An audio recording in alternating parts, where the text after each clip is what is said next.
Bismillahirrahmanirrahim. Assalamualaikum warahmatullahi wabarakatuh.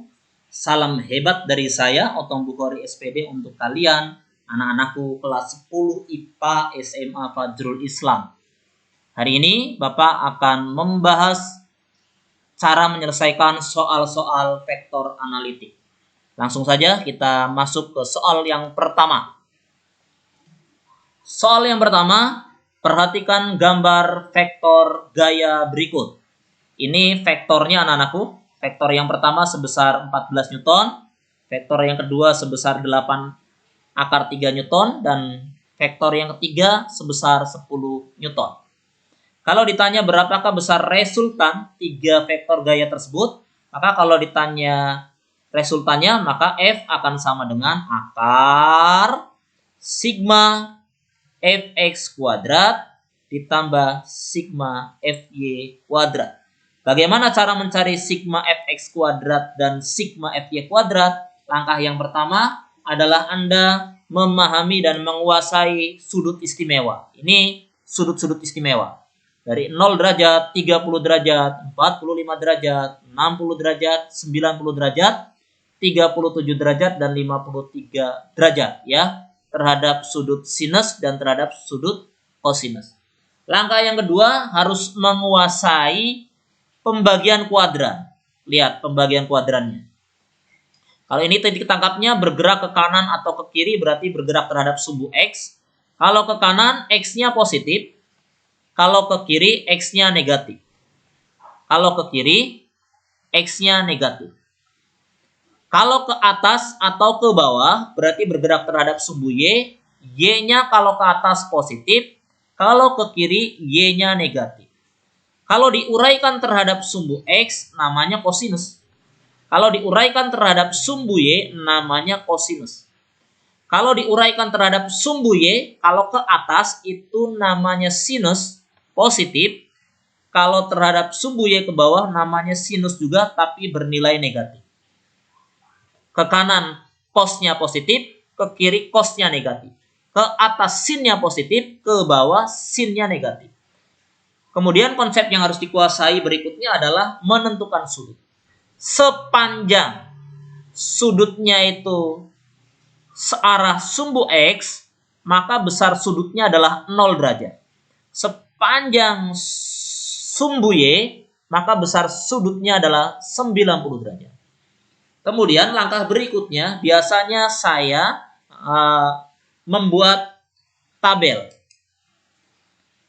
untuk memudahkan kita menyelesaikan 3 vektor ini. Yang pertama adalah vektor F1. Diuraikan terhadap sumbu X, diuraikan terhadap sumbu Y. Kata kuncinya kalau diuraikan terhadap sumbu X pasti cos. Kalau diuraikan terhadap sumbu Y pasti sin.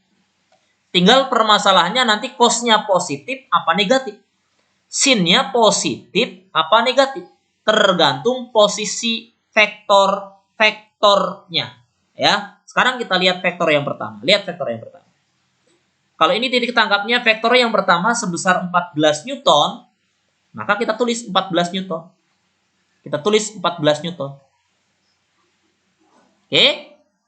Cosnya bergerak sepanjang sumbu X. Kalau bergerak sepanjang sumbu X, saya salin nih. Sepanjang sumbu X, sudutnya adalah 0 derajat. Maka 0 derajat, 0 derajat. Kalau terhadap sumbu X, ini gambarnya. Nah, ke kanan, ini ke kanan berarti X-nya positif. Maka kita kasih tanda positif. Y-nya bergerak nggak terhadap sumbu Y? Ternyata gambar di vektor yang pertama di sini, di soal ini, tidak bergerak terhadap sumbu Y. Hanya bergerak terhadap sumbu X saja. Maka kita hitung dulu nih. 14 sin 0. Sin 0, 0. Ya 14 kali 0. Sama dengan 0. Kita ambil kesimpulan.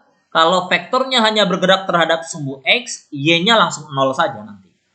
Dan kebalikannya, kalau vektornya hanya bergerak terhadap sumbu Y, tidak bergerak terhadap sumbu X, X-nya kita nolkan saja nanti, ya. Oke, baik, kita selesaikan yang diuraikan terhadap sumbu X sekarang. 14, positifnya nggak usah kita tulis ya, 14 kali cos 0. cos 0. Cos 0 itu 1. Maka 14 kali 1 sama dengan 14 Newton. Ini hasil hitungan vektor pertama ketika diuraikan terhadap sumbu X adalah 14 Newton.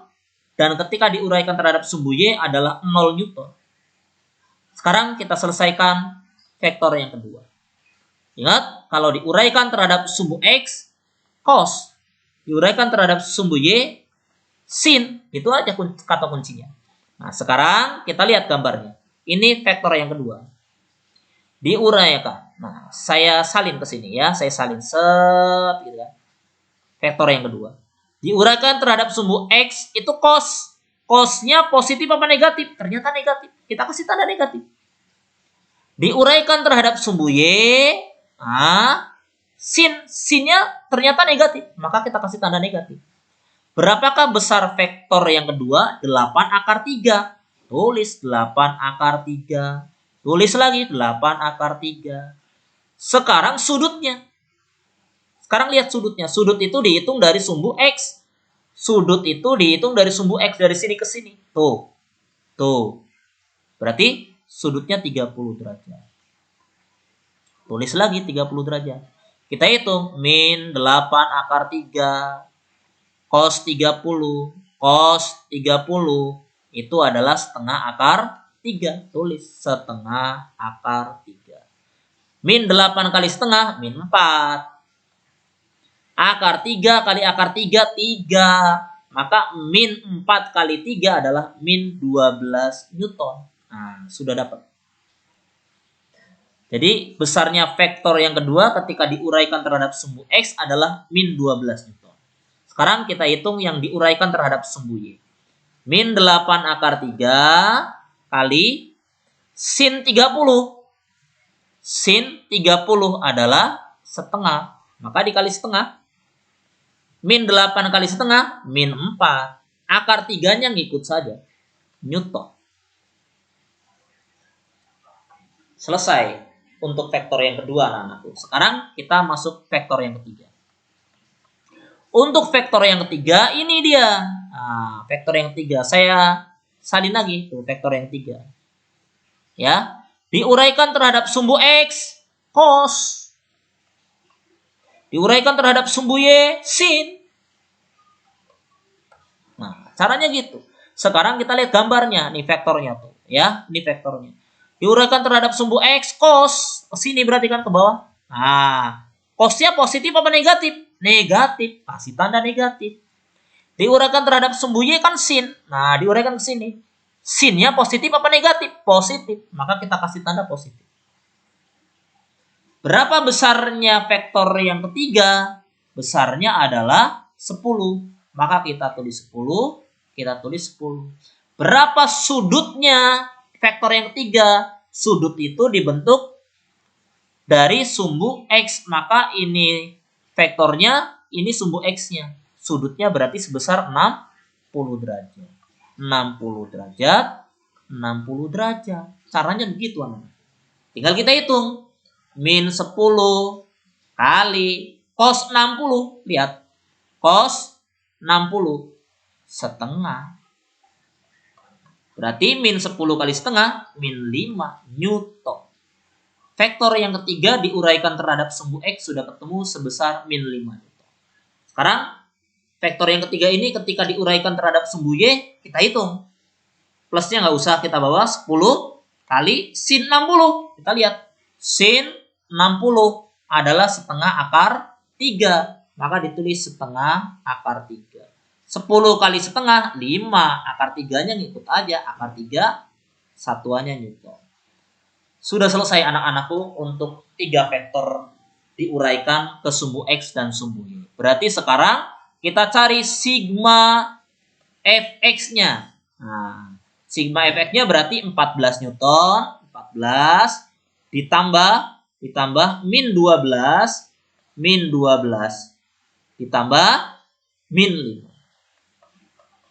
Berarti sama dengan 14 kurangi 12 kurangi 5. Berarti hasilnya adalah min 3 Newton. Ini fx-nya. Nah, sedangkan sigma fy-nya Kita cari. Yang pertama adalah min 4 akar 3. 0 nggak usah kita masukkan ya. Min 4 akar 3 berarti min 4 akar 3 ditambah nih 5 akar 3. Berarti min 4 tambah 5 kan 1. Akar 3-nya ngikut. Akar 3 Newton. Ini dia. Nah ini dan ini. Nah, masukkan ke sini. Ke rumus ini. Nah, akar sigma fx kuadrat min 3. Berarti min 3 dikuadratin. Ditambah sigma fy kuadrat. 1 akar 3. Satunya nggak usah dibawa. Akar 3-nya aja ya. Akar 3 dikuadratin. Maka akan sama dengan min 3 kuadrat itu 9. Ditambah akar 3 kuadrat ya 3. Kalau misalkan akar 4 kuadrat 4. Akar 5 kuadrat 5. Jadi ngikutin ya. Baik. 9 ditambah 3 berarti kan 12. Akar 12 itu diperoleh dari akar 4 kali akar 3. Akar 4 dikali akar 3. Akar 4 kan 2. Akar 3-nya kita ngikutin aja.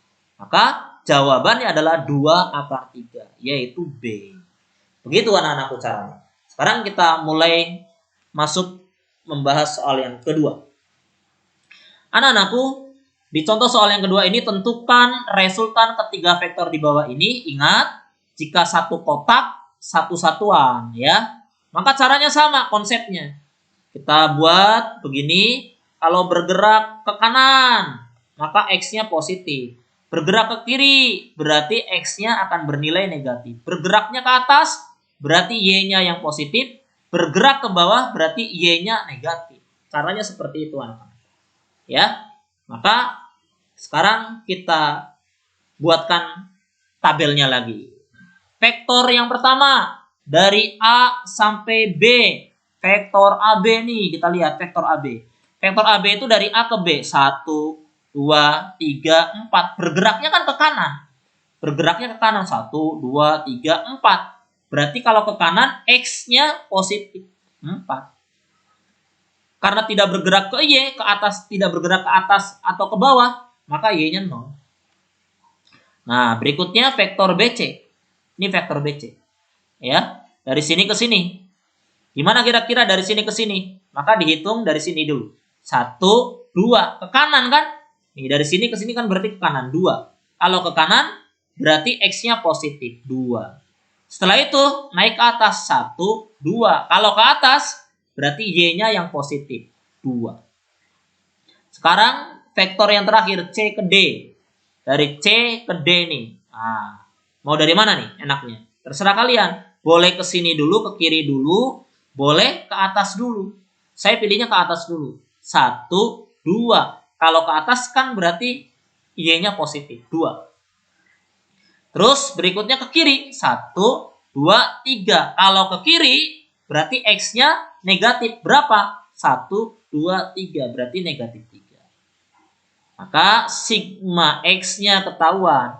4 tambah 2, 6. Dikurangi 3, 3. Sigma Y-nya juga ketahuan. 0 tambah 2 tambah 2, yaitu 4. Maka besarnya resultannya adalah ini 3 kuadrat ditambah yang ini adalah 4 kuadrat. Maka 3 kuadrat itu 9, 4 kuadrat itu 16. 9 ditambah 16 adalah 25. Akar 25, 5. Inilah besar resultan dari ketiga vektor ini. Demikian anak-anakku untuk menyelesaikan soal-soal tentang vektor analitik. Semoga penjelasan Bapak bisa memberikan kemudahan buat kalian semua. Terima kasih. Akhir kata, Assalamualaikum warahmatullahi wabarakatuh.